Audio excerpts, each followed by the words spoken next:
சிவப்ப திருநாடு பெற தூது செல்ல வேண்டாம். கொசுவை அடிக்கிறதுக்கு குண்டாந்தடியா? இந்த 5 வீடு வாங்கிறதுக்கு பரந்தாமம் போகணுமா? இன்னும் அவன் பாதை எப்படின்னு யாரும் பார்த்ததில்லை. தேவர்களும் முனிவர்களும் தேடிக்கொண்டிருக்கிறார்கள். அப்படிப்பட்ட கால் சிவக்க அவன் நடந்து போனமா? வேண்டாம். வாடுகின்ற மடப்பாவை தன்வரமும் என்வரமும் பழுதாக வண்ணம் கோடுகின்ற மொழியவன்பார் என்னை தோது விடுக கொற்ற வேந்தே. அண்ணான்னு கூப்பிடல. எப்ப நீ வேற நான் வேற ஆயிடுச்சோ வேந்தேங்கிறான் அரசனே. தர்மரை பார்த்து அது வரைக்கும் அண்ணான் தான் கூப்பிடும். அந்த ஒரு இடத்துல தான் அரசனேம்மா. அதே மாதிரி குகன் வருகிற போதுதான் லட்சுமணன் ராமனை பார்த்து கொற்றவாம்மா. அது வரைக்கும் அண்ணா, தெய்வமே, மூத்தவனே, இக்ஷ்வாகு திலக்கரே இப்படித்தான் கூப்பிடுவான் ராமனை லட்சுமணன்.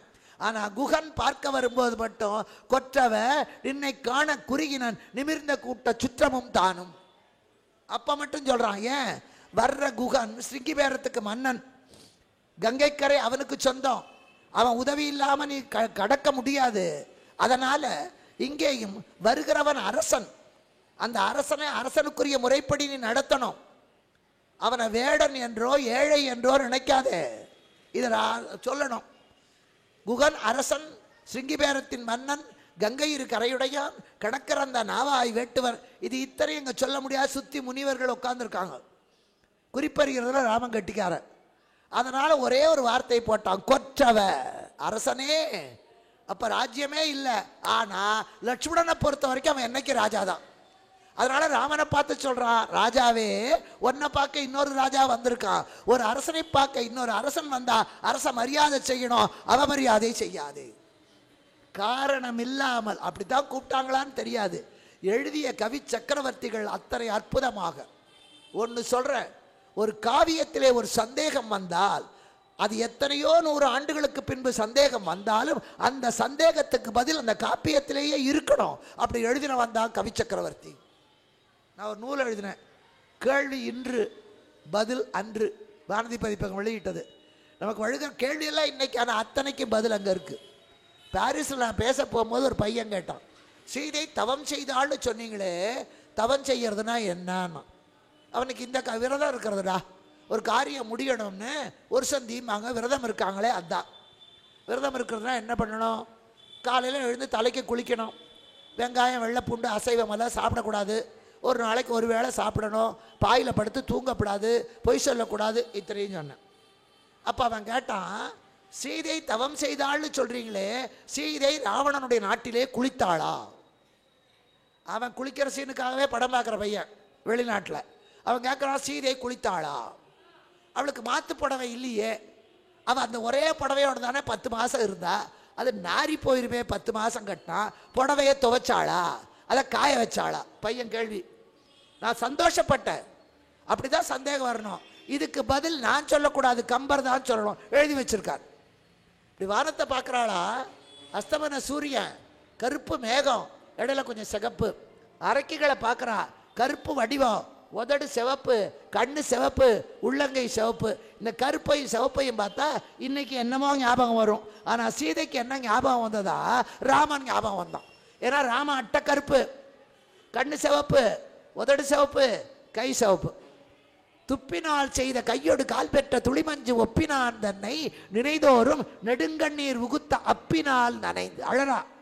ஐயோ, ராமனை நான் பார்க்கலையே, ராமனை பிரிஞ்சிருக்கேனே, அழறா. அந்த கண்ணீரினாலே அழுது அழுது குளிச்சுட்டா. இந்த கண்ணீர்ல உப்பு இருக்கும். முன்ன காலத்துல சலவ தொழிலாளி உவர்மண் போட்டு தான் துவைப்பான். இப்ப கூட நல்லில பட்டுப்படவை வாங்கினா அந்த அட்டையில் எழுதியிருப்பாங்க, நல்ல தண்ணியில நனைக்காதீங்க, நல்ல தண்ணியில் நினைச்சா சாயம் போயிடும். மொத புடவையை நினைக்கிற போது காவேரி தண்ணி பைப் தண்ணி வந்தால் கூட அதில் ஒரு பிடி உப்பை போட்டு அதில் தான் பட்டு புடவையை நினைக்கணும். இதெல்லாம் ஏன் சொல்கிறேன்னா, எங்கள் ராமனுக்கு ரொம்ப நாளாக சந்தேகம், இந்த அக்கா ஊராக சுற்றிக்கிட்டு இருக்காளே, சமைப்பாளா துவைப்பாளா எல்லாம் செய்வேன், எதையும் யாருக்கிட்டையும் கொடுக்க மாட்டேன். அதனால் அந்த உப்பு தண்ணியில் தான் நினைக்கணும். நீங்கள் வர்ற போது நைட்டு கடை தோசைக்கல் போட்டு பரோட்டா போட்டுக்கிட்டு இருப்பான். அந்த கடை கட்டின அன்னைக்கு போட்ட கல் அது, அதை எடுக்க முடியாது, பதிச்சிருப்பான். அதை எப்படி கழுவுறது? போட்டு போட்டு பிசுக்கேறி கிடக்கும். அதுலேயே போட்டால் நாற்று அடிக்காது. அடிக்கிறது இல்லையே, எப்படி? கடை ராத்திரி எல்லாரும் நான் நேற்றுக்கே சொன்னேன், 10 நிமிஷம் வண்டி நிற்கினா பரோட்டா திங்க எல்லாம் இறங்குவான். நான் பரோட்டா எப்படி போடுறான்னு வண்டியில் உட்காந்து பார்ப்பேன். அதனால இங்கே அந்த கடை மூடுகிற நேரத்தில் ஒரு படி உப்பை அந்த தோசைக்கல் மேலே கொட்டிட்டு கடையை மூடிட்டு போயிடுவான். காலையில் வந்த உடனே அந்த உப்பை எல்லாம் விளக்கமாத்தில் தள்ளிட்டு கொஞ்சம் தண்ணியை தெளித்து கழுவிட்டா சொட்டு எண்ணெய் பிசுக்கு இருக்காது. அத்தனை பிசுக்கும் போயிடும். அதனால் இதெல்லாம் எப்படி கண்ணையும் காதையும் திறந்து வச்சா உலகத்தில் கற்றுக்கிறதுக்கு ஒன்று பாக்கி இல்லை. எது வேணும் நான் சொல்லித்தரேன். நான் எல்லாத்துலேயும் கெட்டிக்காரிங்கள எல்லாத்தையும் படிக்கிறேன், எல்லாத்தையும் கற்றுக்க ஆசைப்படுறேன். தெரியாதுன்னு சொல்கிறத போல் அவமானம் வேறு ஒன்றுமே கிடையாது. தெரியாதுன்னு சொல்லவே கூடாது. அதனால் இங்கே அது முடமாகி போனவனுடைய வார்த்தை. முடியுமா? 58 வயசில் பரீட்சை எழுத முடியுமா? எழுதுறேன். 5வது MA எழுதுனேன். 58 வயசு ரிட்டையர்ட் ஆகிற போது தான் நான் 5வது MA எழுதுனேன். டிஸ்டிங்ஷன் வாங்கி ஸ்டேட் ஃபஸ்ட்டு. என் மகளோட அக்கா மகளோட ரோட்ல எல்லாம் படிச்சுக்கிட்டு போவேன். கடை வாசலெல்லாம் உட்காந்து படிப்பேன். என்ன சித்தி இப்படி படிக்க? சும்மா கடை படிக்கத்தானே படிக்கிறேன். ஒன்று பொறிகடலை திங்கலையே. வெக்கப்படவே வேண்டாம். பையன் இந்த பக்கம் மாட்டிக்க படிச்சுக்கிட்டே போவேன் ரோட்டில். தப்பே இல்லை. நல்ல காரியம் செய்வதற்கு முடியாதுங்கிறது முடமாகி போன வார்த்தை. தெரியாது என்பது சோம்பேறியோட வார்த்தை, சொல்லவே கூடாது. அப்போ அதனால இங்கேயும் அந்த 5 ஊர் வேணும்னு பீமன் சொல்றான். நான் முடிக்கிறேன், நான் போறேன், எங்க 2 பேர் சபதத்தையும் முடிக்கிறேன், என்னை அனுப்புனா. அப்ப கிருஷ்ணன் சொன்னா, கண்ணில் கை விரல் பட்டா வெட்டிடுவோம்டா, வேண்டாம் அடங்கு. எப்போ 4 பேர் தம்பியில் ஒருத்தன் வாயை திறந்துட்டானோ அடுத்தவனை கேட்டுத்தான் ஆகணும். அடுத்தது அர்ஜுனங்கிட்ட கேட்டான். அர்ஜுனா நீ என்ன சொல்ற? அவன் சொன்னான், வீட்டுக்கு விலக்காக தீண்டக்கூடாத காரணத்தில் காலத்திலே சபையிலே துகிலுரிந்த போது அவ அர்ஜுனா பீமான்னு கத்தலை. புருஷன் இருக்கும்போது பக்கத்து வீட்டுக்காரன் பேரை சொன்னா அது புருஷனுக்கு கேவலம் இல்லை? எங்க 5 பேர் பேரை அவன் சொல்லலை, கோவிந்தா கோவிந்தான்னு உன் பேரைத்தான் சொன்னான். அப்படி அவள் அழுத போது பெண்டாட்டி மானத்தை காப்பாத்திரியல் உலகம் இன்னி வரைக்கும் பேசுது. அந்த பாவம் நமக்கு போக வேண்டாமா? தீண்டாத கற்புடைய செழுந்திரி வைத்துகில் ஒந்துரிய நீண்டானே கரியானே நிமலா என்றற்ற மாண்டாரை போல் யாமிருந்த மாசு தீர வேண்டாவோ வேண்டுவது நல்லறம் ஒன்றேயும். செத்த பணம் மாதிரி நின்னமையா, அது போக வேண்டாம் அந்த குற்றம். இன்னும் பேசிக்கிட்டே இருக்கணுமா? காட்டுக்கு போயிட்டு வந்து இன்னும் தர்மத்தை பேசணுமா? போய் சொன்னாலும் துரியோதனை கொடுக்க மாட்டான், கேட்காத. அடுத்தது நகுலனை கேட்டான். நகுலா நீ என்னடா சொல்ற? அவன் சொன்னான், நாகப்பாம்புக்கு பால் ஊத்தினாலும் அது விஷத்தை தான் கொடுக்கும், கட்டாந்தரையில் நல்ல விதையை போட்டாலும் முளைக்காது. நீ தர்மத்தை சொல்ற, துரியோதன மனசு கட்டாந்தர, அவன் ஒரு நல்ல பாம்பு, அவங்கிட்ட நீ நல்லதை எதிர்பார்க்காதே, போகாதே. இத்தனை பேரையும் கேட்டான். பீமன் சொல்லிட்டான் கேட்காமையே. அர்ஜுனா ஓ எண்ண என்ன, நகுலா ஓ எண்ண என்ன, இருக்கிறதுலே பொடிய சகாதேவன். டே சகாதேவன் தானே கேட்கணும். கிருஷ்ணன் சொன்னான், புகழறிய உணர்வுடையோய் புகழுடையோய் திரளுடையோய் என் கருத்து. அவரை சொல்றான், உணர்வு வேற அறிவு வேற. அறிவு என்பது வெளியிலிருந்து உள்ள போடுறது, உணர்வு என்பது உள்ள இருந்து வெளியே வரணும். கல்வி என்பது கற்றுக்கொள்ளுவது, புத்தி என்பது கற்றதை பயன்படுத்துது. பள்ளிக்கூடம் போய் தான் புத்தி வரணும் அவசியம் இல்லை. படிக்காதவங்களுக்கு எத்தனையோ பேர் மகா புத்திசாலி. அதனால தான் பாடினா, வெற்றி பெற்ற மனிதர் எல்லாம் புத்திசாலி இல்லை. அவன் மிகப்பெரிய புத்திசாலி இல்லை, படிச்சிருக்கலாம், MA பட்டம் வாங்கியிருக்கலாம். ஒரு தேங்காய் விலை 13 ரூபாய், 27 தேங்காய் என்ன விலைன்னு கேளுங்க. MSc கோல்டு மெடல் கணக்கில் இருங்கன்னு கால்குலேட்டரை தட்டுவான். ஆனால் அந்த தேங்காய்க்காரன் நிமிஷ நேரத்தில் சொல்லிடுவான். அவன் 3ஆம் கிளாஸ் கூட படிக்கல. அதுதான் புத்தி, அதுதான் புத்தி இங்கே. அதனால அந்த புத்திசாலிக்கு வெற்றி கிடைக்கிறதுல வெற்றி பெற்றவனுக்கு புத்தி கிடையாது. அதனால தான் பாருங்க, எப்போவுமே அரசியல்வாதி புத்திசாலியை பக்கத்தில் வச்சுக்க மாட்டான், அறிவாளியை வச்சுக்குவான். அறிவாளி வச்சுக்குவான். அவன் ஏதாவது 2 சொல்லிட்டு இருப்பான். புத்திசாலியை பக்கத்தில் வச்சா இவன் அவனை கவுத்து போட்டு இவன் ஏறிடுவான். ஒரு தடவை ஒரு ஊரில் பேச போனேன். 2 கட்சிக்காரன் கொடிக்கம்பா நட்டான், சண்டை 2 பேத்துக்கும். யாரோட கொடிக்கம்பா வசதி, எது ஜாஸ்தி. அடுத்த நாள் குளித்தலையில் ஒரு நிகழ்ச்சி. அப்போ இருந்த அமைச்சர்கள் எல்லாம் கலந்து கொண்ட நிகழ்ச்சி அது. திருவள்ளுவர் விழா. அப்போ போன போது ஒரு அமைச்சர்கிட்ட நான் கேட்டேன், ஏங்க உங்கள் ஆளுங்கள்லாம் மூங்கில நட்டானுங்க கொடிக்காக, அதை உயரத்துக்காக ஒருத்தர் என்ன பண்ணால் அதில் ஏறி பார்த்தான். நான் சொன்னேன், டே இந்த மூங்கில ஏறுறியடா, விழுந்தா மண்டை உடஞ்சிரும். இல்லைங்க எங்கள் தலைவர்கிட்ட போய் எங்கள் கொடிக்கப்போ எவ்வளோ அடின்னு சொல்லணும்னா, அதுக்கேண்டா ஏறி பார்க்குற, கீழே வச்சு அளந்து பாருண்டான்னு. கீழே வச்சு அளந்து பாரு, படுக்க போட்டு அளந்து பாரு இத்தனை அடின்னு. அப்போ சொன்னால் படுக்க போட்டால் அதுக்கு பேர் நீளங்க, நிற்க வச்சு அளந்தா தான் அதுக்கு பேர் உயரங்கான்னு. நான் போய் அந்த மினிஸ்டர்கிட்ட சொன்னேன், இப்படி சொல்கிறான். அதுக்கு அவர் என்ன தெரியுமா சொன்னால், இந்த நீளத்துக்கும் உயரத்துக்கும் வித்தியாசம் தெரியாத வரைக்கும் தான் நான் தலைவனாக இருப்பேன். அவனுக்கு தெரிஞ்சால் அவன் என்ன கீழே போட்டு வேலை ஏறி உட்காந்துக்குவான். அதனால எல்லா தலைவர்களும் தன்னுடைய தொண்டர்களை முட்டாளாத்தான் வைத்திருக்கிறாரே தவிர புத்திசாலி ஒரு நாளும் தொண்டராக இருக்க மாட்டா, இருந்தாலும் வச்சுக்க மாட்டான். ஆஃபீஸில் கூட வச்சுக்க மாட்டான். ஆஃபீஸில் கூட இங்கே நல்லா வேலை செய்யுங்க, நான் நிறைய அனுபவிச்சிருக்கேன். நாம் கெட்டிக்காரர்களாக இருந்தால் நம்ம மேலதிகாரிகள் நம்மளை பிடிக்காது. நாம் மக்கா முட்டாளா இருக்கணும். இன்னும் சொல்ல போனால் வேலை செய்யறதை விட வேலை செய்யற மாதிரி நடிக்கிறவனுக்கு தான் மரியாதை. வேலை செய்கிறவனுக்கு மரியாதை இல்லை, நடிக்கணும். 100 பேப்பரை ஒரே நாளில் திருத்தி கொண்டாந்து கொடுத்துட்டிங்கன்னா ருக்மணி என்ன பட்பட்டு அடிச்சிருப்பாங்க. 30 பேப்பர் வச்சுட்டு என் ஃப்ரெண்டு 8 நாளைக்கு கையில் வச்சுக்கிட்டே தெரிவான். பாவம் செல்வி நிறுத்தி நிதானமாக திருத்துறாங்க. அவன் திருத்தவே மாட்டான், ஆனால் திருத்துற மாதிரி நடிப்பான். நான் 1000 தமிழ் பேப்பர் வருதுன்னு அவசர அவசரமாக திருத்தி கொடுப்பேன். நீ சீக்கிரம் சீக்கிரம் திருத்துறீங்க, டிக் அடிச்சிருவீங்க அம்மா.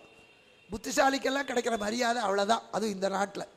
இங்கே அதனால் சகாதேவன் கிட்ட போறான். நீ உணர்வுடையவன், புரிஞ்சுக்கிட்டவன்டா, நீ புத்திசாலி, வா, என்ன உன் கருத்து என்ன?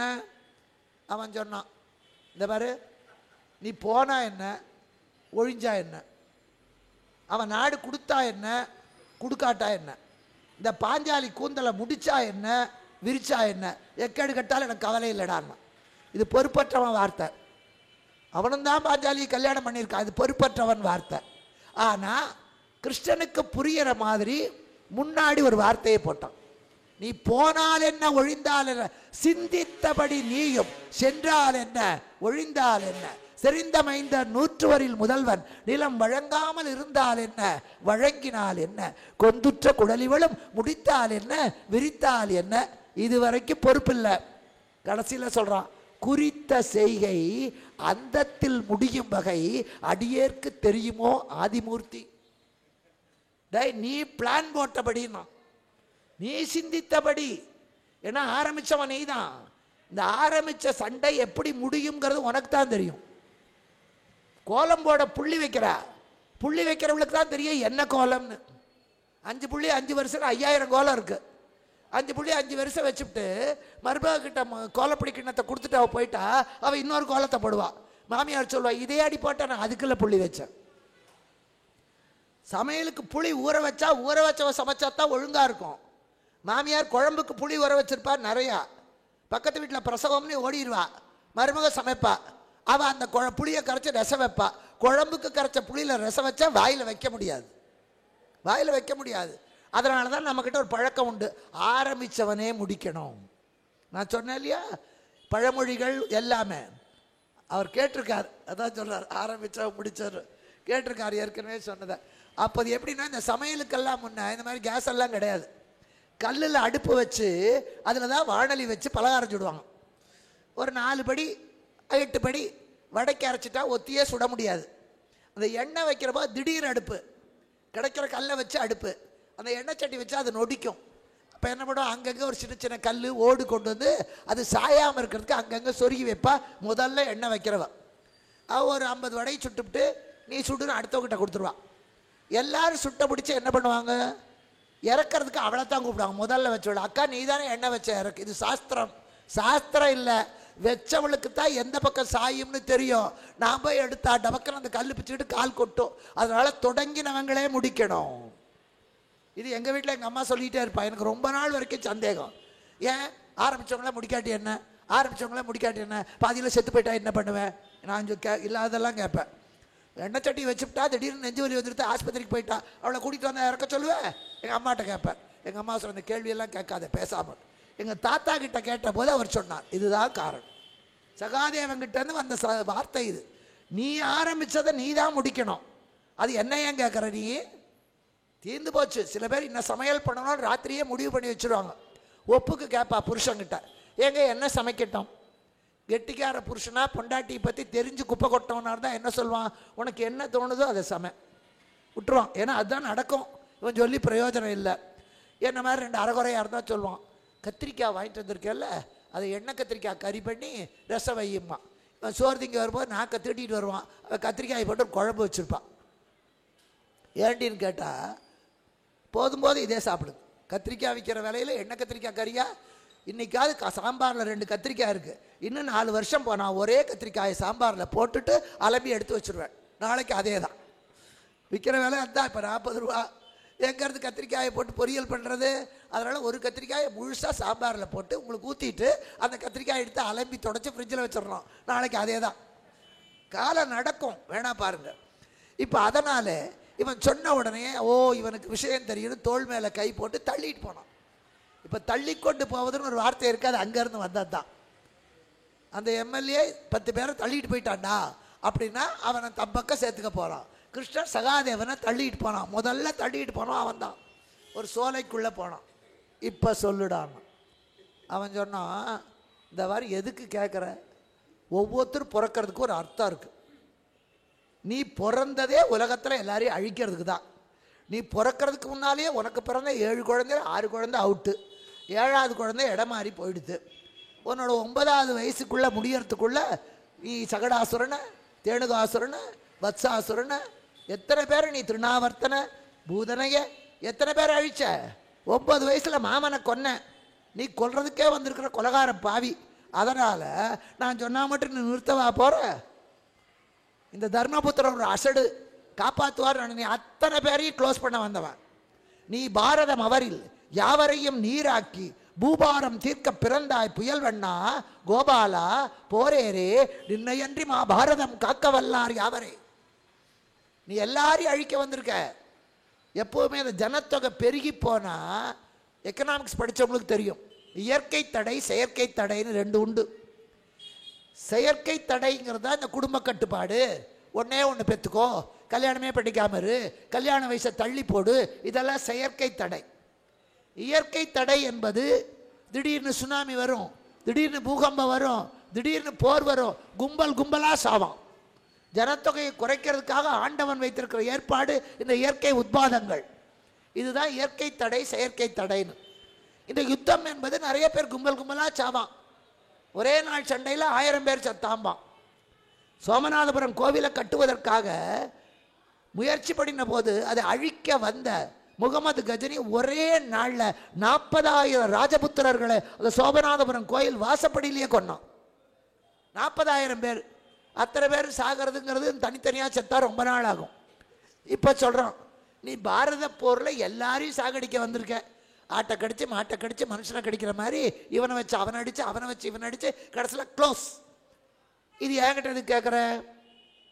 உன்னை தவிர இந்த யுத்தத்தை நிறுத்த யாராலும் முடியாது. அப்போ கிருஷ்ணன் சொன்னா, பரவாயில்லப்பா கொஞ்சம் சொல்லுப்பா, இவ்வளவு தெரிஞ்சு வச்சிருக்கேல்ல, உனக்கு இது தெரியாதா? எங்கே சொல்லு பார்க்கலாம். நீங்கள் நானும் ஒன்று. ஏன்னா தெய்வமன் நான். கிருஷ்ணனுக்கு இணையானவன் சகாதேவன். அறிவுடையவர்கள் தேடிக்கொண்டிருக்கிறார்கள், அறியாதவர்கள் தேடிக்கொண்டிருக்கிறார்கள், உணர்ந்தவர்கள் ஊமையாக்கி விடுவார்கள். நீ அடுப்பில் எண்ணெய் வச்சு முறுக்கு போட்டிங்கன்னா அது வேகிற வரைக்கும் சல சல சல சலன்னு சத்தம் வரும். முறுக்கு வெந்து போனால் முதக்கும், சத்தம் அடங்கிடும். கல்யாணம் ஆகி போகிற பொண்ணுக்கு அம்மா அதான் சொல்லி கொடுப்பா, அம்மா முறுக்கு எப்படி பண்ணுறது, போடு, எண்ணெயில் சத்தம் அடங்கினா எடுத்துரு, வடை தட்டி போடுறியா சத்தம் அடங்கினா எடுத்துரு. ஒருத்தி அதே மாதிரி வடையை தட்டி போட்டுட்டு சீரியல் பார்த்துக்கிட்டே இருந்தா, அது தீஞ்சு தீக்கட்டையாக போயிடுச்சு. ஏட்டின்னா சீரியல் சத்தமே அடங்கலை, நான் எப்படி அவன் வடை சத்தம்னா இவன் சீரியல் சத்தம். அதனால் அதை சொல்லி கொடுப்பாங்க, ஓசையே அடங்கிடும். இப்போ நான் இத்தனை பேச்சு பேசுகிறேன், எனக்கு ஞானம் வந்து விட்டால் நான் பேச மாட்டேன். சும்மா இரு சொல்லற, சும்மா இரு சொல்லற, அவ்வளோதான், அடங்கிடுவோம். உணர்ந்தவர்கள் ஒடுங்கி போவார்கள், அறிய நினைப்பவர்கள் தேடி போவார்கள். இப்போ அதே மாதிரி நீ உணர்ந்தவன், தெய்வமன் நான், எனக்கு நிகரானவன், சக தேவன், தேவனுக்கு சமமானவன் சொல்லுடா. அப்போ அவன் சொன்னான், 4 காரியம் பண்ணுனா யுத்தம் வராது. என்ன பண்ணணும்? இப்போ இந்த சண்டை எதுக்காக? நாட்டுக்காகத்தானே. தர்மனுக்கு கொடுத்தா துரியோதனனுக்கு கோபம், துரியோதனனுக்கு கொடுத்தா தர்மனுக்கு கோபம். நீ என்ன பண்ணுற? 2 பேருக்கும் கொடுக்காத, 3வது ஒரு ஆளுக்கு கொடுத்துரு. இன்னைக்கு எலெக்ஷனை கற்றுக் கொடுத்தவனே சகாதேவன் தான். அம்மாப்பேட்டையில் முதலியார் பாதி, செட்டியார் பாதி. முதலியார் கேண்டிடேட்டை நிறுத்தி வச்சா செட்டியார் ஓட்டு போட மாட்டான். செட்டியார் கேண்டிடேட்டை எலெக்ஷனில் நிறுத்தி வச்சா முதலியார் ஓட்டு போட மாட்டார். இப்போ கட்சி ஜெயிக்கணும். அப்போ என்ன பண்ணுறான் கட்சி தலைவன், டே செட்டியார் வேண்டாம் முதலியார் வேண்டாம், அந்த இடத்துல ஒரு வன்னியனை நிறுத்து, 2 பேர் போடுவான் ஓட்டு, 2 பேரும் போடுவான். இன்னைக்கு எலெக்ஷன் ஸ்டண்டை கற்று கொடுத்தவன் சகாதேவன். அவன் சொன்னான் தர்மனுக்கு கொடுத்தா துரியோதனனுக்கு கோபம், துரியோதனுக்கு கொடுத்தா தர்மனுக்கு கோபம், வேற ஒருத்தருக்கு கொடு. ஆனால் அந்த வேற ஒருத்தர் இவங்க 2 பேரும் ஏற்றுக்கிற கேண்டிடேட்டாக இருக்கணும். யாரவன்? கர்ணனுக்கு கொடு. ஏன்னா தர்மர் அண்ணன் ஒத்துக்குவான், துரியோதனன் நண்பன் ஒத்துக்குவான். 2 பேரும் ஒத்துக்கிற கேண்டிடேட் அவனை நிறுத்துறா, அவனுக்கு கொடு. சரி, இது ரொம்ப சுலபமாச்சு. ஆனாலும் எல்லாரும் ஏற்றுக்கொண்டவன் யாரும் இல்லை. நம்முடைய சட்டசபையிலேயே ஒரே ஒரு ஆள் எதிர்கட்சியில் இருந்த கதையும் உண்டு. பாராளுமன்றத்தில் ஒரே ஒரு ஆள் ஜெயிச்சு.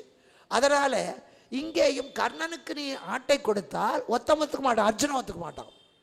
அவன் ஒத்தம் கத்துவான் வேண்டாம் வேண்டான்னு, மற்றவனெல்லாம் ஒத்துப்பான். அப்போ நீ என்ன பண்ணுற, இந்த அர்ஜுனனை கொன்னுடு, கூட பிறந்த தம்பி, அவன் ஒத்தந்தானே எதிர்ப்பா, அவனை கொன்னுடு.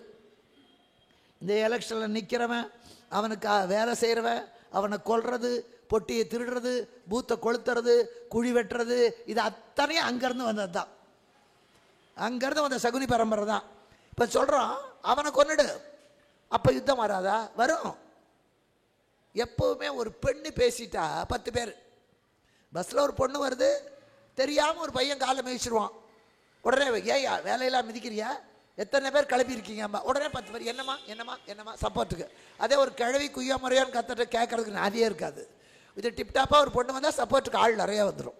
அதனால் இங்கேயும் அதே மாதிரி எல்லாரும் ஒத்துக்கொண்டாலும் இந்த பாஞ்சாலி கூந்தலை விரித்து ரத்தம் ரத்தம் துரியோதன ரத்தம் துச்சாசன ரத்தம்பா, அப்போ அவளுக்காக பேச ஒத்தம் கிளம்புவான். 1 2 ஆகும், 2 20 ஆகும், 20 200 ஆகும், சண்டை வரும். அதனால் நீ என்ன பண்ணுற, இவ தலை முடி இருந்தால் தானே இவ ரத்தம் கேட்பா, மொட்டை அடிச்சிரு. அப்போ ரத்தம் கேட்க மாட்டா, தலையை முடிக்க மாட்டேன்னு சொல்ல மாட்டா. அப்போ நிற்குமாடா? கர்ணனுக்கு பட்டங்கட்டு, எதுக்குற அர்ஜுனனை கொன்னுடு, ரத்தம் கேட்கிற பாஞ்சாலி கூந்தலை களைந்து விடு. அப்போ யுத்தம் நிற்குமா? நிற்காதியா.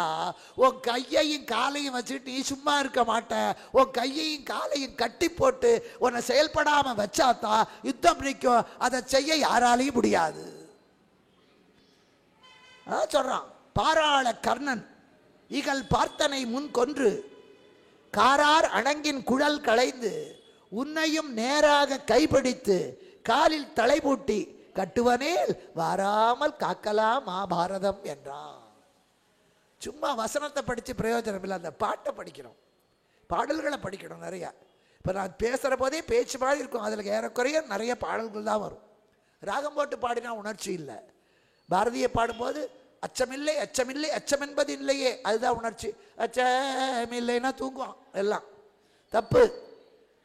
அந்த உணர்ச்சியோடு படிக்கணும்னா ராகம் தேவையில்லை, இசை வேற. அழகாக சொல்வார் திருவாசகமணி, நான் பேசுகிற போது அந்த காலத்திலேயே, யாருடைய வசனம் விசனத்தை தருகிறதோ அவர்களுக்குத்தான் இசை வேண்டும், உனக்கு வேண்டாம் பார், நீ பாடாதேன் பார். அப்போ நான் பாடும்போதே அதனால தான் வேண்டாம். இப்போ இங்கே அதனால சொல்லுகிறா வராமல் காக்கலாம் மகாபாரதம். கிருஷ்ணர் சிரிச்சான், என்ன எப்படி நான் கட்டுவேன்? அப்போ உடனே சொன்னான், இந்த வேஷத்தில் முடியாது. இப்போ நான் ஒருத்தர் கடன் கொடுத்துருக்கேன், அவன் ட்ராமாவில் நடிச்சுக்கிட்டு இருக்கான் ராஜா வேஷம். நான் கடனை வசூல் பண்ண போகிறேன், குடுறா பணத்தை அப்படின்னு அவன் குடுமையை பிடிச்சா டோப்பா கையோடு வந்துடும். அவன் சட்டை பிடிச்சி விட்டா சட்டை கழட்டி கொடுத்துட்டு போயிட்டே இருப்பான். அது வேஷம். வேஷக்காரங்கிட்ட போய் வசூல் பண்ண முடியாது. அவன் ஒரிஜினலாக அவன் வீட்டில் இருக்கிற போது கேட்டால் தான் பணம் கிடைக்கும். அதனால் இப்போ அவன் சொல்கிறான் இது வேஷம். கிருஷ்ணா நீ போட்டிருக்கிறது வேஷம். இந்த பீதாம்பரமும் மயில் பீலியும் சங்கு சக்கரமும் கையில் இருக்கிற புல்லாங்குழலும் பட்டு பீதாம்பரமும் உன்னோடது அல்ல, இது வேஷம்.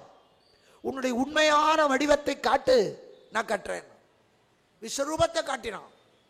பார்த்தான் சகாதேவன், ஆண்டவனை கட்டுறதுக்கு தாம்ப கயிறு வேண்டாம், அன்பினால கட்டிடலாம், அன்பினால கட்டிடலாம். ஒரு கணவனை தடைப்படுத்த ஒரு மனைவிக்கு அப்பளக்குழவி வேண்டாம், அன்பான வார்த்தை போரும். ஒரு மனைவியை தனக்கு அடக்கி வைக்க ஒரு கணவனுடைய அன்பான ஒரு பார்வை போரும், வார்த்தையே தேவையில்லை. அதனால இங்கேயும் அவன் விஸ்வரூபம் எடுத்த உடனே பக்தியாலே கட்டினான், பக்தியினாலே கட்டினான். இறைவன் கட்டுப்பட்டான்.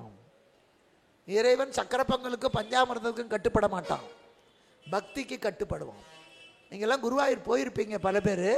குருவாயூர் போனால் கிருஷ்ணன் கோயிலுக்கு மட்டும் போயிட்டு வர்றீங்க. அங்கே கௌரவமான ஒருத்தி வீடு இருக்குது, அதை போய் பார்த்துட்டு வரணும். அது ரொம்ப வருஷமாக, பல்லாயிரக்கணக்கான வருஷமாக இருக்கும். அவள் நல்ல பக்தை, கிருஷ்ண பக்தை, ரொம்ப ஏழை. அவள் என்ன பண்ணுவாள், தினமும் கிருஷ்ணா வாடா, அவளுக்கு யாரும் இல்லை, கிருஷ்ணா வாடாம்பா. கிருஷ்ணன் சின்ன குழந்தையா அவள் வீட்டுக்கு போவான். இவள் தினம் வெண்ணெய் எடுத்து அந்த வெண்ணெயை கொடுப்பா, 2 அவலை கொடுப்பா. அவளுக்கு பெரிய ஜாங்கிரியெல்லாம் பண்ணித்தர முடியாது. அங்கேயே பில்வமங்கள்னு ஒரு சாமியார் இருந்தார். கேரளாவில் மிகப்பெரிய துறவி அவர். பில்வமங்கள் வாழ்ந்தவர், வரலாற்றில் இடம்பெற்றது, பொய்யெல்லாம் கிடையாது. அவர் தினமும் கிருஷ்ணனுக்கு பூஜை பண்ணுவார். கிருஷ்ணனே அவர்கிட்ட வந்து அந்த நைவேத்தியத்தை வாங்கிக்கும். ஒரு நாள் இவர் நைவேத்தியம் கொடுக்குறார், கிருஷ்ணன் அல்ல, கிருஷ்ணா கிருஷ்ணா கிருஷ்ணான்னு அழறார். நாம் எத்தனை பேர் அழறோம்? குழக்கட்டையை வச்சுக்கிட்டு பிள்ளையாரே தின்னவான்னு எத்தனை பேர் அழறோம்? பிள்ளையார் திருடுவாரே அழறோம், பிள்ளையார் திருட போகிறாருன்னு பயப்படுறோம். அதனால தான் 108 குழக்கட்டை பண்ணினேன்பா. அது அதுக்கு எண்ணிக்கை ஒன்றுக்குன்னு பிள்ளையார் தின்னுவிட்டா கண்டுபிடிக்கிறதுக்காகத்தான். தப்பு. காட்டுறோம், ஆவி உனக்கு அன்னை எனக்கு. கேரளாவிலலாம் நைவேத்தியத்தை வச்சுட்டு கதவை சாத்திடுவாங்க கோயிலில். 1/2 மணி நேரம் உள்ளே போக மாட்டாங்க. சுவாமி அதை சாப்பிடுவார், அவர் கண்ணோக்கம் படும் என்ற எண்ணம். நமக்கு பயம், மாட்டோம், காட்டுறதோடு சரி. அது இப்படி கொஞ்சமாக திறந்து காட்டிட்டு வழுவிட்ட பக்கம் முடிக்குவோம். கோயில் எல்லாம் வீட்டில் அது கூட இல்லை. அந்த நேரத்தில் மணி அடிக்கும் போது கொண்டா பிரசாதத்தை கொண்டு வெயி, இவர் இங்கேயே பார்த்துக்கிட்டே இருப்பார், சாமியே பார்க்க மாட்டார். அதை பார்த்துக்கிட்டே தான் சுற்றுவார். ஏன்னா அதை சாமி எடுத்துருவார் பயம். அந்தம்மா அதுக்குள்ளே திருக்கழுக்கன்றதை குழு காட்ட கல்புரம் காட்டோடு தூக்கிவிடுவா சமயக்கட்டுக்கு. எந்த சாமி வந்து சாப்பிடும்? சாப்பிடாது, வச்சிடணும். பகவான் சாப்பிடட்டும். இன்றைக்கி நீங்கள் கல்லிடக்குறிச்சிக்கு போனீங்கன்னா, அம்பாசமுத்திரம் போனால் அகஸ்தீஸ்வரர் கோவில் பங்குனி உத்திரம் சுவாமிக்கு அன்னாபிஷேகம் பண்ணிட்டு கதவை மூடிடுவாங்க. ராத்திரி காலையில் திறந்தா ஒரு 5 விரலும் ஒரு கோலும் அந்த அன்னத்தில் பதிஞ்சிருக்கும். இந்த சாதத்தில் ஒரு கோல் அப்படி அழுத்தின மாதிரி 5 விரல். இன்னைக்கும் பல அற்புதங்கள் நடக்கிறது இன்னைக்குமே. அதே மாதிரி இங்கேயும் பக்தியினாலே கட்டினான். அது அழகாக சொன்னார். திருவண்ணாமலையில் இறைவனுடைய அடியை காண யார் போனா? அடியை காண பெருமாள் பன்றியா போனார், முடியை காண பிரம்மா அன்னமா போனார். பார்க்க முடியல. அப்போ ஒருத்தர் எழுதி வச்சார், அட கிறுக்கு பசங்களா, இவ்வளவு கஷ்டப்பட்டு எதுக்குடா பூமியை தோண்டி ஆகாசத்துக்கு போட, திருவாரூருக்கு வந்து சுந்தரமூர்த்தி நாயனார் பொண்டாட்டி பறவை வீட்டு வாசப்படியில் உட்காந்துருந்தா சுந்தரருக்காக தூது வந்த சிவபெருமா அந்த வீட்டுக்குள்ள அந்த வாசப்படியில் தானே நுழைஞ்சாரு. அப்போ அந்த அடிய முடிய அங்கே தானே இருக்கும், பார்த்துருக்கலாமே. ஆனார் இலையே அயனும் திருமாலும் காணா அடிமுடி முன் காண்பதற்கு மேனாள் இரவு எந்த பிரான் சென்ற பறவை திருவாயில் படி. நானும் பார்க்கலாம், நீங்களும் பார்க்கலாம். நம்ம வீட்டில் தெய்வத்தை நேருக்கு நேர் பார்க்கலாம். இறைவன் நம்மக்கிட்ட பேசுவான். இது சத்தியம். அம்பாள் பண்ணார். நான் பல முறை அனுபவிச்சிருக்கேன். மனப்பூர்வமாக உன்னையே துணையென்று உறுதியாய் நம்பினேன், உன் பாதம் சாட்சியாகனா சத்தியமாக அந்த இறைவி துணைக்கு வருவா, யாராக இருந்தாலும். உண்மை. அப்போ அதனால் இங்கேயும் பக்தியினால் கட்டினான். கிருஷ்ணன் பார்த்தான், டே காலை விடுறா, வேலை இருக்குடா, காலை விடுறா. அதனால தான் எப்போ சொல்லுவான், காலை கட்டாதடா. அவன் காலை கட்டிக்கிட்டாமா. காலை யாரும் கட்டுறதில்லை. அவன் வந்து என் காலை கட்டிக்கிட்டான், கொடுக்காம என்ன பண்ணுவேம்மா. சகாதேவன் காலை கட்டினது. அப்போ சொன்னால் எனக்கு ஒரு வாக்கு கொடுக்கணும். அதான் நான் நேற்றுக்கே சொன்னேன், வாழ்நாள் முழுக்க நாம் கடவுளை ஜெயிக்கிறோம். ஒரே நாள் கடவுள் நம்மளை ஜெயிச்சிடறான், அதுதான் மரணம். அதில் நாம் ஜெயிக்க முடியாது. இப்போ சகாதேவன் இது வரைக்கும் புத்திசாலி. இப்போ கிருஷ்ணன் காலை விடுனார், நான் கேட்டதை கொடுன்னார். கேளுடான்னா என்ன கேட்டிருக்கணும்? எல்லாரையும் காப்பாற்று, தீர்ந்து போச்சு. தர்மத்தை காப்பாற்று, தீர்ந்து போச்சு. நான் பைத்தியக்காரன் கேட்டான், பாரத போரில் வந்தடைந்தேன், 5வரையும் என் பார்வையால் காக்க வேண்டும். நம்பர் போடப்படாது. சென்சஸ் எடுக்க வரும்போது உன் சம்பளம் எத்தனைன்னா 1500 ரூபா. உங்கள் வீட்டில் எத்தனை பேர்? 3 பேர். எதுக்குன்னு தெரியாமல். அப்புறம் பின்னாடி ரேஷன் கடையில் ஆளுக்கு ஒரு மிக்சி கிரைண்டரோ, ஐயோ இன்னும் 2 பேரை சேர்த்துக்கியா, நான் சேர்த்திப்பானா? அன்னைக்கு கணக்கெடுக்கிற போது என்னவோ அதுதான். இங்கே அதே மாதிரி 5 பேரை காப்பாற்றினான்.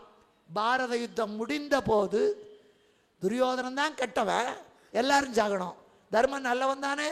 தர்மன் பக்கத்தில் 5 பேர் தான் மிச்சம். பஞ்சபாண்டவர்கள் 5 பேர் தான் மிச்சம். அவரோடு கிருஷ்ணன், அவன் தம்பி சாத்தியகி 7 பேர்.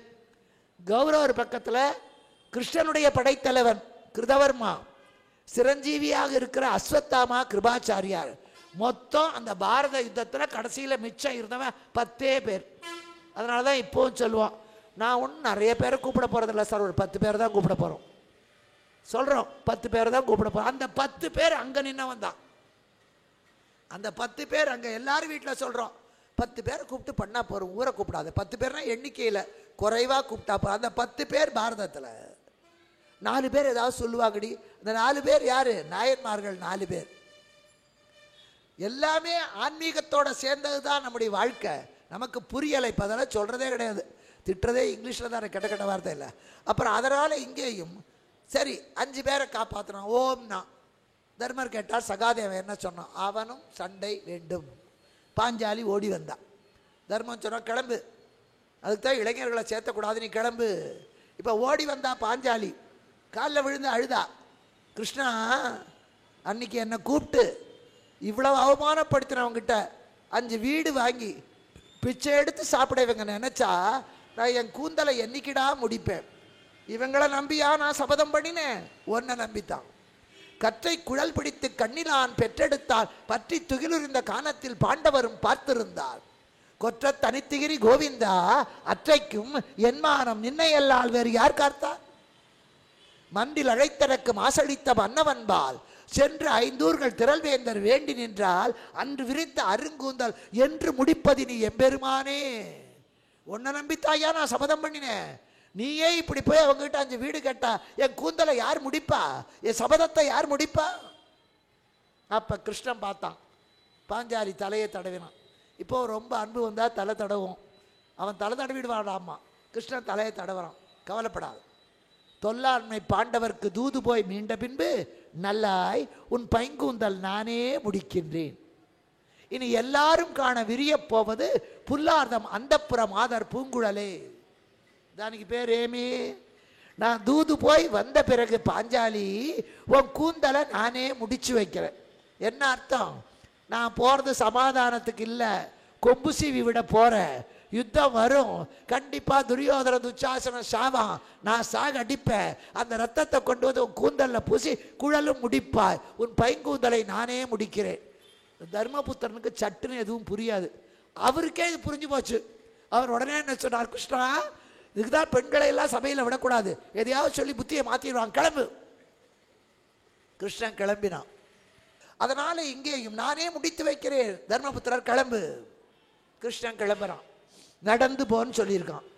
நடந்து போனால் இப்போ சபரிமலைக்கு யாத்திரை போகிறவங்க கூட நடந்து போகிறதுன்னா சேலத்திலேருந்து சபரிமலை வரைக்கும் நடக்க மாட்டாங்க. இங்கேருந்து கார்லேயோ வேன்லேயோ போய் அங்கே அந்த 40 மைல் தான் நடப்பாங்க. அந்த 40 மைல் தான் நடப்பாங்க. திருப்பதிக்கு நடந்து வர்றேன்னு வேண்டிக்கிட்டா சேலத்துலேருந்து நடக்கிறதுன்னு அர்த்தம் இல்லை, திருப்பதி அடிவாரத்துலேருந்து நடந்து போனோம், அதே பெரிய காரியம், அதே பெரிய காரியம் இங்கே. அதனால் கிருஷ்ணனும் தேரில் ஏறிக்கொண்டு போகிறான். அஸ்தினாபுரம் எல்லை வந்தாச்சு, குருநாட்டினுடைய எல்லை. கிருஷ்ண தேரை விட்டு இறங்கினான். அவன் கூட சில முனிவர்கள், சில நல்ல வேதம் படித்த பிராமணர்கள், பக்தர்கள் கூட போகிறான். இப்போ எப்படி ஒரு கட்சிக்காரன் வந்தானோ அவன் பின்னாடி 10 பேர் வர்றானோ, அயோக்கியம் பின்னாடியே 10 பேர் வரும்போது ஆண்டவன் பின்னாடி வராமையா இருப்பான்? வந்தான். இப்போ ஆளுகிறவன் பின்னாடி போகிறான், இப்போ ஆண்டவன் பின்னாடி போனான், அதுதான் வித்தியாசம். போகிறான். இப்போ ஆண்டவன் பின்னாடி போக மாட்டான், ஆண்டவன் பின்னாடி போக மாட்டான். இப்போ ப்ரெசண்ட் ஆண்டா தான், ஏற்கனவே ஆண்டவனாக இருந்தால் சொரிநாய் கூட திரும்பி பார்க்காது இங்கே. அதனால் அந்த ஆண்டவன் பின்னாடி இத்தனை பேரும் போகிறார்கள். எல்லைக்கு போயாச்சு. அங்கே திருதராஷ்டிரன் இப்போ தான் முதலாக கிருஷ்ணன் நம்முடைய நாட்டுக்கு வருகிறான். அவனை வரவேற்க வேண்டும். அதனால் துரியோதனா வழியெங்கு மலர் வளையங்களை வை. இதை பாட்டு படிக்கவே வேண்டாம். நம்ம ஊருக்கு ஒரு எடுபிடி வருதுன்னா கூட ஆத்தூர்லேருந்து இங்கே வரைக்கும் 1/2 அடிக்கு ஒரு டியூப் லைட்டு, அதுக்கு மட்டும் கரண்ட் எப்படி வருமோ தெரியாது. 1/2 அடிக்கு ஒரு டியூப் லைட்டு, தெருவெல்லாம் கொடி, தெரியெல்லாம் கம்பம், ஒரு அங்குலத்துக்கு ஒரு போலீஸ்காரரு, ஒரு பாத்ரூம் வந்தால் கூட போகப்படாது, நில்லுடாமா. இத்தனை கஷ்டம். இதெல்லாம் கற்பனை பண்ணி பாருங்க. இதுக்கே இத்தனைனா கிருஷ்ணனுக்கு எத்தனை இருக்கும்? திருதராஷ்டிரன் சொல்றான், அலங்கார பந்தல்கள் போடு, கொடிகள் கட்டு, தீபங்கள் ஏற்று, கிருஷ்ணனை வரவேற்க பூரண கும்பத்தோட போங்க. துரியோதனன் எழுந்தான்.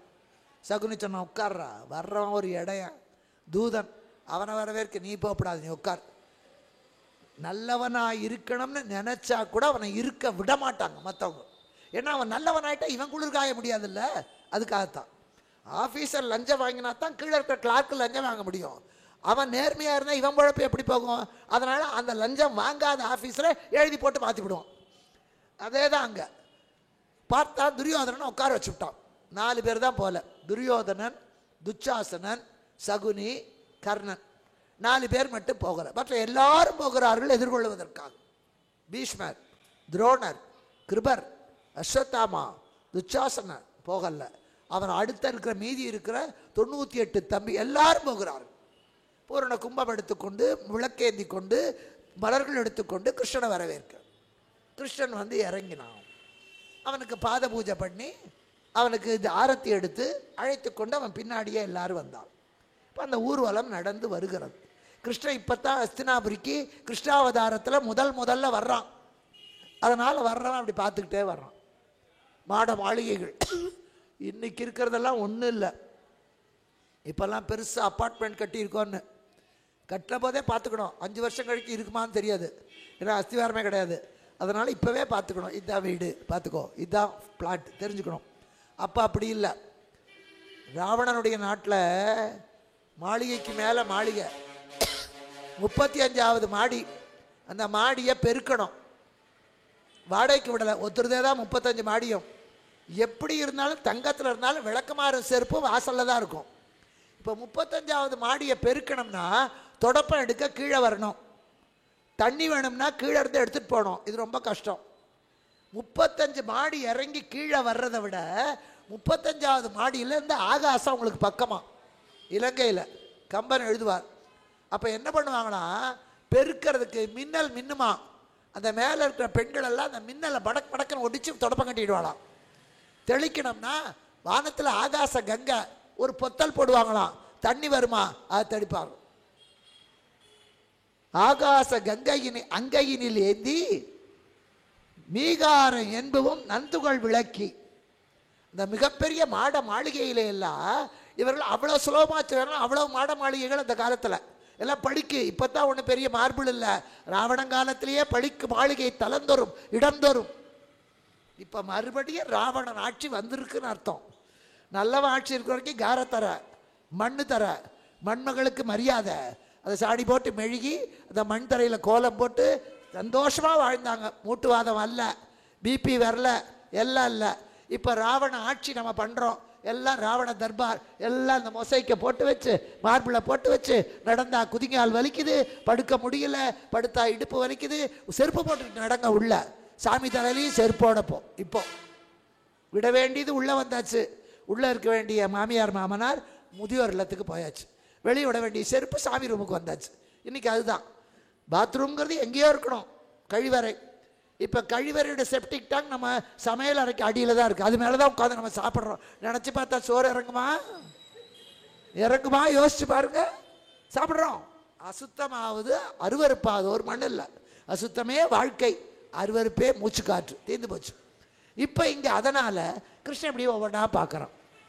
இப்போ தான் பெயிண்ட் இல்லை. கொஞ்ச காலத்துக்கு முன்னால் நாங்கள்லாம் சிறுமிகளாக இருக்கிற போது எல்லா வீட்டுக்கும் வெள்ளை அடிக்கிறதுன்னு தான் பேர். உண்டா இல்லையா ஐயா? வெள்ளை அடிப்பான், சுண்ணாம்பு வாங்கி அதை ஊற வச்சு அதைத்தான் அடிப்பாங்க.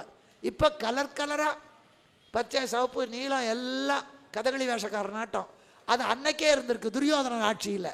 அப்போ வர்ணம் பூசி இருக்கு. கிருஷ்ணன் பார்க்குறான்.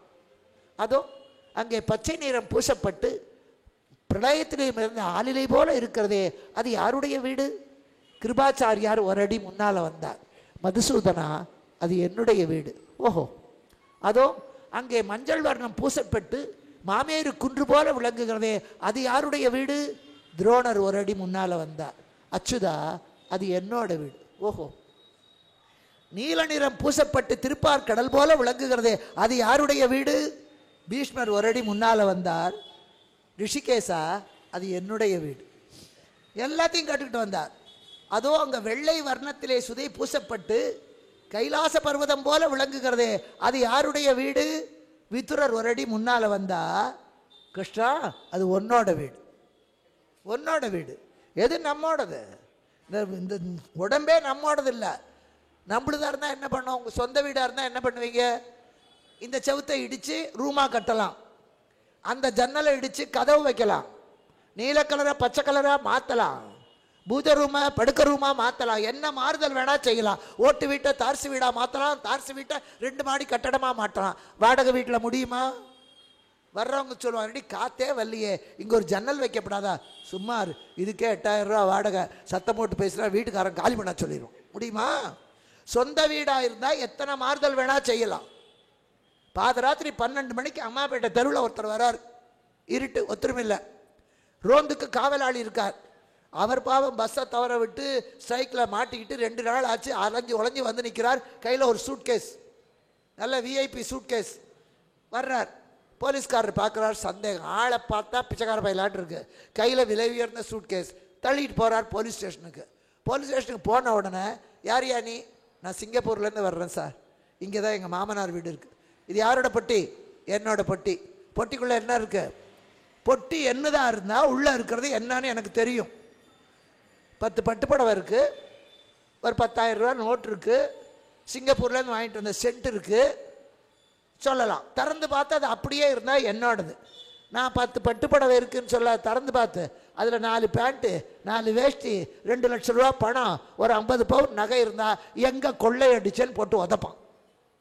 நம்ம பொட்டியாக இருந்தால் உள்ளே என்ன இருக்குன்னு தெரியும், அதில் எங்கே ரிப்பேர்னு தெரியும். அதை திறக்குமா, ஐயோ மெதுவாக தரங்க, அந்த பக்கம் கொஞ்சம் பிஞ்சு போயிருக்கு, அந்த பாட்லாக்க ஜாக்கிரதையாக தரங்க. இந்த உடம்பு நமக்கு சொந்தம்னா நாமளா எது வேணால் பண்ணிக்கலாம்ல. லஞ்சம் வாங்குறோம், இடுப்பு சுற்றி கை பண்ணிக்கலாமே, சைட் அடிக்கிறோம், தலையை சுற்றி கண்ணு வச்சுக்கலாமே. பண்ண முடியுமா? ஒரு நெகத்தை கூட நம்ம இஷ்டப்படி வளர்க்க முடியாது, ஒத்த முடிய கூட நம்ம இஷ்டப்படி அதிகப்படுத்த முடியாது. விளம்பரம் வேணா பண்ணலாம், முடியாது, முடியவே முடியாது. கருப்பாக இருந்தால் கருப்பு தான், சிவப்பாக இருந்தால் செருப்பு தான், 1.25 அடினா 1.25 அடி தான், 3.25 6 அடி ஆக்க முடியாது. நம்ம சொந்த வீடாக இருந்தால் மாற்றலாம். இது வாடகை வீடு. ஏன் சொந்தமாக இருந்தால் உள்ளே என்ன இருக்கிறதுன்னு எனக்கு தெரியணும். வாத்தியார் படம் போட்டு காட்டுறார், இதுதான் அன்னக்குழாய், இது இறைப்பை, இது சிறுகுடல், இது பெருகுடல், இது மலக்குடல், இத்தனையும் போட்டு காட்டுறார். என்னோட உடம்பு என்னோட சொந்தமாக இருந்தால் உள்ளே என்ன இருக்குன்னு தெரியும், எங்கே ரிப்பேர்னு தெரியும். டாக்டர் போய் எக்ஸ்ரே எடுத்துட்டு வாங்க சார், உங்கள் வயிற்றில் ஒரு கட்டி இருக்குது. என் வயிற்றில் இருக்கிற கட்டி எனக்கு தெரியல, அடுத்தவனுக்கு தெரியுதுன்னா அப்போ அது என்னோடது இல்லை. இந்த உடம்பு நம்மோடது அல்ல, அது இரவல். வாங்கிட்டு வந்திருக்கோம், வச்சிருக்கிற வரைக்கும் வச்சுருக்கலாம், கல்யாணத்துக்கு போகிற வரைக்கும் சங்கிலி கொடுங்காலும் வாங்கிட்டு போகலாம், கல்யாணம் முடிஞ்சால் திருப்பி கொடுக்கணும். நான் இந்த ருக்மணியாக இருந்து பேசுகிற வரைக்கும் இந்த உடம்பு, அதுக்கப்புறம் அவுட். அப்புறம் இல்லை, கழுதியாக போவேனோ, குதிரையாக போவேனோ, மண்ணாக போவேனோ, மரமாக போவேனோ தெரியாது. இது வாடகை, டெம்பரரியாக கொடுத்துருக்காரு, அது வரைக்கும் வச்சுக்கோ ஒழுங்கா, அவ்வளோதானே. நந்தவனத்தில் ஒரு ஆண்டி 4 மாதமாய் குயவனை வேண்டி கொண்டு வந்தான் ஒரு தோண்டி, அதை கூத்தாடி கூத்தாடி போட்டுடை தாண்டி. தானே 9 துவாரம் உள்ளது. பலூனில் ஒரு சின்ன ஓட்டை இருந்தால் புஷ்ஷுன்னு போயிடுது காற்று.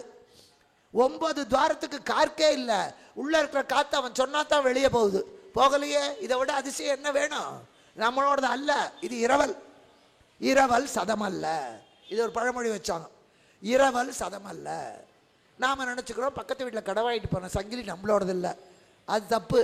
அதை கூட நம்மளோடது ஆக்கிக்கலாம். கல்யாணத்துக்கு போயிட்டு வரேன்னு வாங்கிட்டு போய் ஊரை விட்டால் ஓடி போயிட்டா எங்கே போகும்? ஆனால் இந்த இரவல் சதம் அல்ல, இது நிரந்தரம் அல்ல, நம்முடையது அல்ல. அவன் என்னைக்கு கேட்குறானோ அன்னைக்கு கொடுக்கணும். ரசீது கூட கொடுக்க மாட்டான், பில்லு கூட கொடுக்க மாட்டான். நம்மக்கிட்ட இருந்து வாங்கிட்டு போகிறதுக்கு பில்லும் கிடையாது, முன்னால் நோட்டீஸும் கிடையாது, அது கேரண்டி சர்டிஃபிகேட்டும் கிடையாது. இருக்கிற வரைக்கும் வச்சுக்கோ, வேண்டாட்டி நானே எடுத்துகிட்டு போகிறேன். அதுதான் இந்த உடம்பு. இதுக்கு இந்த ஆட்டம் ஆடுறோம் நாம பிரமாதமாக. அப்போ